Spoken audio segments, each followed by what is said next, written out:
Ituloy pa rin kung ano tayo habang nabubuhay pa tayo, gawin natin yung gusto natin gawin, maging masaya lang. Tapos makasama yung mga mahal mo sa buhay, ganun. Tapos kung darating man yung panahon na at least wala kang pinagsisihan dahil nagawa mo lahat ng gusto mo.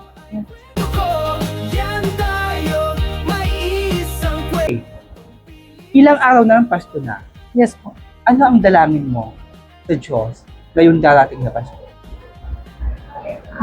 Ang prayer ko po kay God is bigay niya pa po ko ng maraming life.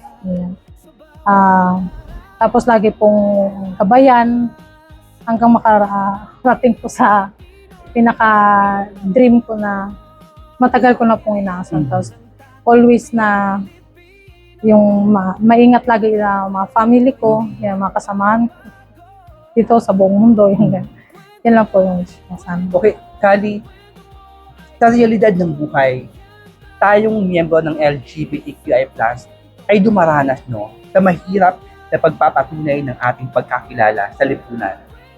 Kasabay ba ng pagyakap mo ng iyong sarili at pagpapakilala bilang isang mga awit sa bawat Pilipinong nanonood sa atin?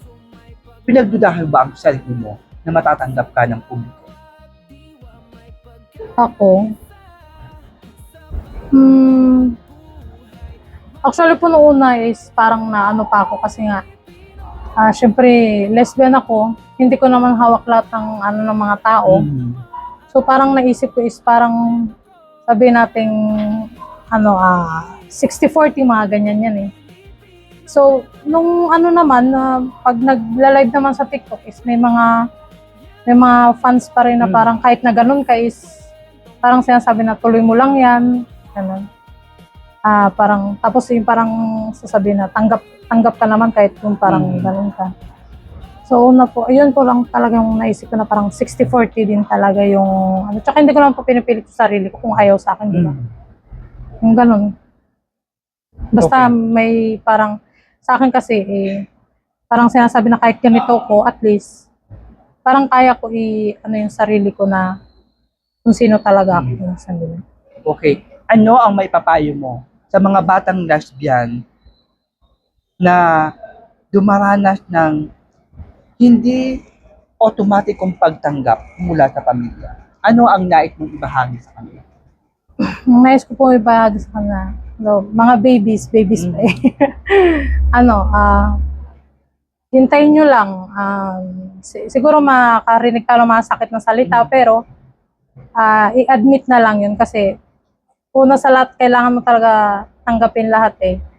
So parang ipakita mo na lang na kung ano ka talaga, and then hintayin mo na lang na tanggapin ka ng family mo. Yun lang din naman eh. Basta gawin mo lahat ng yung best mo. Yun lang. Okay. Bago tayo magpatuloy, pakinggan po natin ang kanyang original na kantang, Pabiya.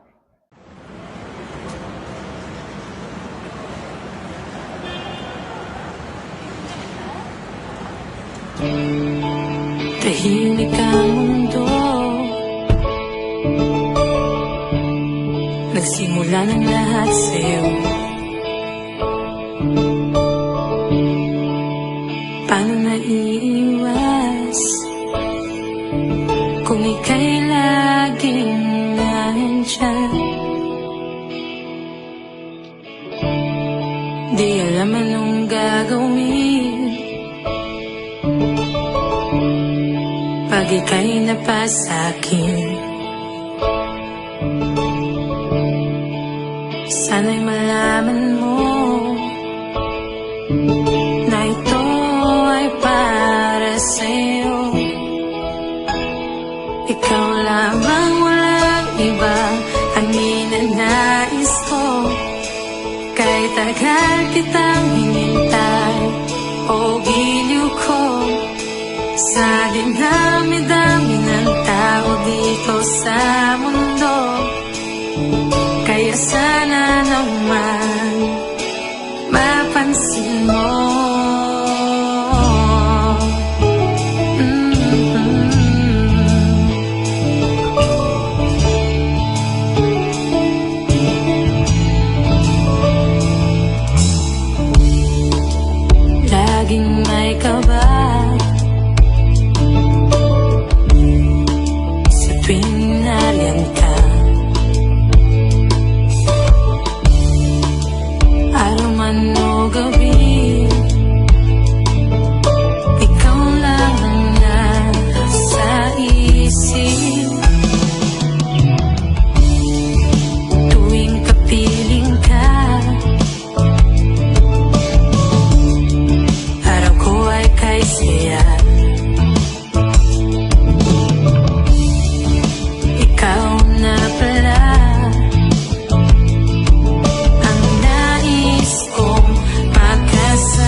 hinintay o giliw ko sa dinami-dami ng tao dito sa mundo. Kaya sana naman mapansin mo.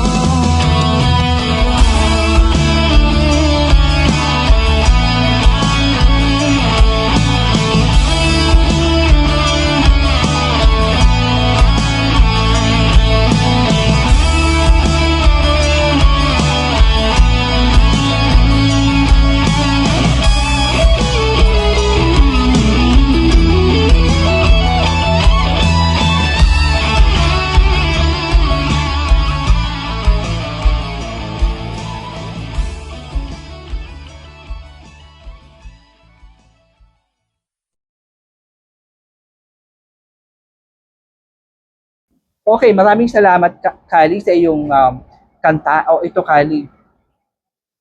Hanggang kailan ka mangangarap bilang isang miyembro ng LGBTQI+. Hanggang kailan ba? Until death do us part. Ano po, mangangarap na. Kung saan po, actually hindi naman po kasi natin hawak yung buhay natin kung hanggang saan talaga tayo, di ba po? So, kailangan natin na ituloy pa rin kung ano tayo habang nabubuhay pa tayo, gawin natin yung gusto natin gawin, maging masaya lang. Tapos makasama yung mga mahal mo sa buhay, ganun. Tapos kung darating man yung panahon na at least wala kang pinagsisihan dahil nagawa mo lahat ng gusto mo. Gaano kasaya ang puso mo ngayon? 101%. Kasi sa 100% na yan, kasama ba yan yung taong nagpapasaya sa puso mo ngayon? Sino po? Karelasyon mo? Okay po. Actually, oo naman po. Hindi nga lang kami magkasama kasi sa Palawan siya. Yes po. Yun. Okay. Kali, ito. Kanina ko pa nararamdaman, kumusta ang relasyon mo sa tatay mo? Tatay. Kasi nabanggit mo kanina, no, stepfather. Okay. So, nawala sa usapan natin yung tatay mo. Kumusta siya? Kasama mo ba siya? Hindi. Namaalam na ba siya? O ano ang kwento? Ang papa ko po ay nasa Australia. Pero wala siya. Actually, wala siya Pinoy siya. Mukha nga lang talagang foreigner. Yun. Pero yung family naman po ng papa ko, yung sa side ng papa ko is mga tita ko, yun po mga singer po talaga yun. Pero yung papa ko hindi singer.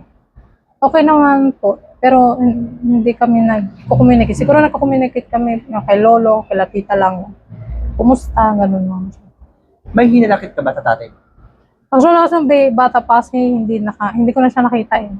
So nakita kami siguro mga 21 years old ako ulit.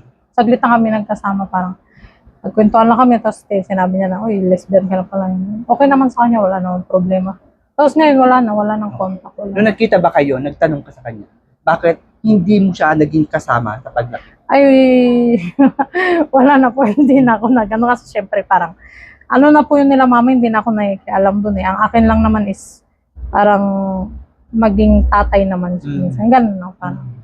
So, okay naman din sa akin. So, nakita ko na rin naman siya. Okay na yun. So, dito ba sa kwentong Pilipino, maibabahagi mo na wala ka nang hinanakit sa nanay at tatay mo? Wala po, wala. Ikaw ba, ano ang konsepto mo ng salitang pamilya? Pamilya. Hindi naman po buong pamilya lang naman. Pamilya, binubuo ng isang ina, ama at anak. Sa'yo, habang ikaw ay typical na lumalaki na hindi nakikita ang ganun, ano ang konsepto mo? Parang, rin kasi parang broken family, mga ganun. Pero, hindi naman po ako nagsisi dahil nakilala ko nga po yung si Papa Jun, yung napakasalan ng mama ko. Naging buong family ulit. Tsaka mabait po siya. Okay naman po kami, wala ang problema sa family ko na okay naman. Malungkot nga lang kasi umano na siya ng 2014. So, parang si mama na tumatawag papa mama sa amin ng kapatid ko. Okay. Okay. Kumusta ang relasyon sa kapatid mo? Ay, okay naman po. Okay kami ni Leonard. Mm. Okay po kami. Walang problema. Kumusta ang relasyon mo sa pamilya ng karelasyon mo? Pamilya na. Okay naman din po. Wala ding problema. Mm. Okay naman. Walang mga issue. Okay, Okay nandoon yung pagsuporta sa relasyon yung Opo, dalawa. nandun po. Okay, kali ito babalikan ko. Ano ang kwento ng kanta mong Pabia? Pabia. Actually po kasi hindi ko in-expect na marunong akong magsulat ng kanta. Ang nangyari po kasi niyan is nasa kwarto po ako nung time na yon, then nagigitara ako. Tapos yung ginigitara ko po is parang pumasok sa isip ko na ang ganda ng tunog. So nirecord ko po yun siya. Habang nasa work po ako, sinusulatan ko na po siya ng kanta, pinapakinggan ko lang. Tapos inaanoan ko po ng lyrics. Tapos parang naisip ko po yung mga millennials na mga kabataan ngayon is parang, syempre marami nang in love, mga ganun po. Tapos yun na, tapos tinuloy ko na po siya, tapos pinakinig ko po sa mga ka-workmate ko, sa family ko. So, maganda naman daw po. So, nung unang-unang release po nun is parang, syempre na, parang na-touch po ko nun kasi hindi ko akalain na marunong pala akong sumulat ng kanta. Yun po. So, yung kantang yan, wala namang pinaghuhugutan. Yung Pabia, wala naman po. Pero isa mga next song siguro yan meron ng mga ano. Kasi syempre po parang, yun sa akin is parang masaya lang po ako nun kasi kaya kong sumulat ng is para rin talaga sa mga kabataan din. Na, Ano ang nag-udyok sa'yo para gumawa ng sariling kanta? Ito ba ay naglalayo na gusto mong makilala sa mundo ng musika or nais mo lang ibahagi yung talento na mayroon ka? nais ko, parang both po. Mm. Nais ko ibahagi at saka part na rin po talaga ng music. So, yun po. Parang, ang pinaka-inspiration po kasi talaga natin dyan is unang-una si God. Yan. Tapos yung support ng family. Yan. Tapos parang, inano ko po sa sarili ko na, itry ko rin kaya gumawa ng ganito ngayon. Baka kaya ko. So yun po, yung nakaya ko, parang na-touch ako sa mga, nagulat ako kasi kaya ko palang gumawa ng isang kanta. Yun po, yun ang... Ito, Kali, nangangarap ka ba na magkaroon ng sariling pamilya? Bawat ngiti may pag-asa, sa bawat pangarap